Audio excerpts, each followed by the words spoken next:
Тату, я боюся, що мене ніхто не візьме заміж.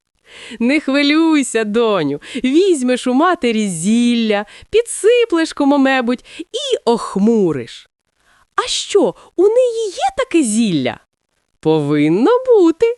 Я скільки на неї не дивлюся, іншої причини, чому я з нею одружився, не бачу.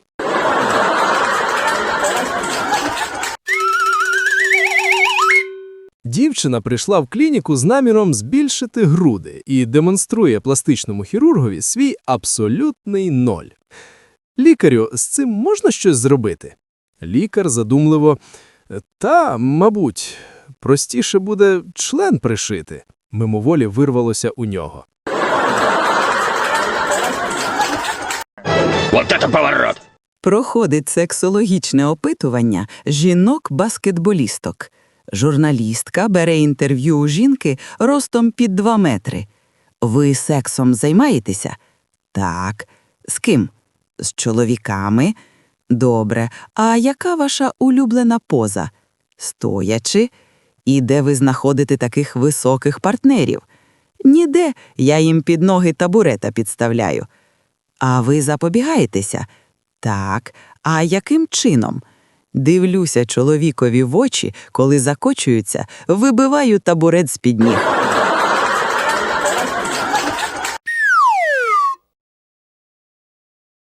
Про зашкварну дієту. Оксано, ти чого така сумна? Та на дієту сіла. Тільки яблука і вода. І як? Схудла?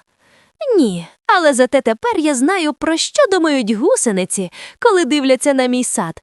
Хочеться залізти на дерево і зжерти все листя, щоб нікому не дісталося.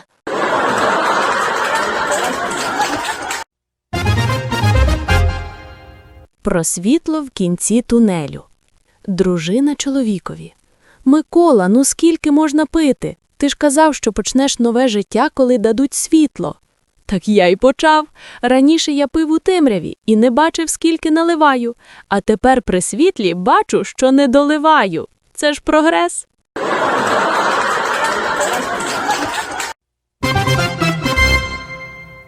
Про ТЦК і риболовлю. Сидить мужик на березі, рибачить. Підходить воєнком.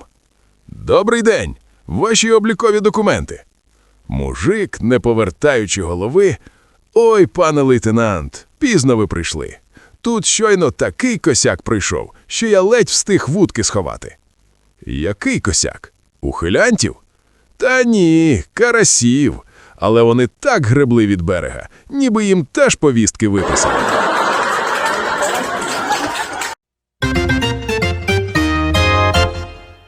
Перша шлюбна ніч. Чоловік пестить дружину по животу і каже: «Це моє поле, тут я посаджу картоплю».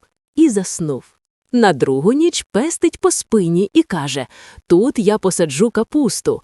І заснув. На третю ніч дружина йому каже: «Слухай, фермер, якщо сьогодні вночі морквину не посадиш, то я поле в оренду здам».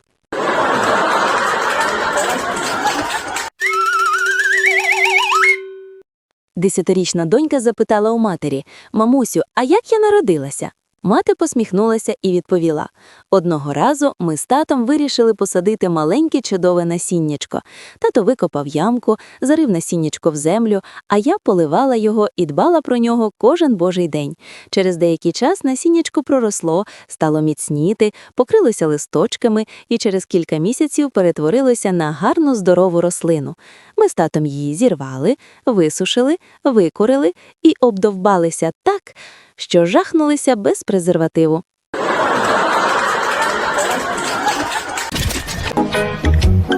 Салам алейкум.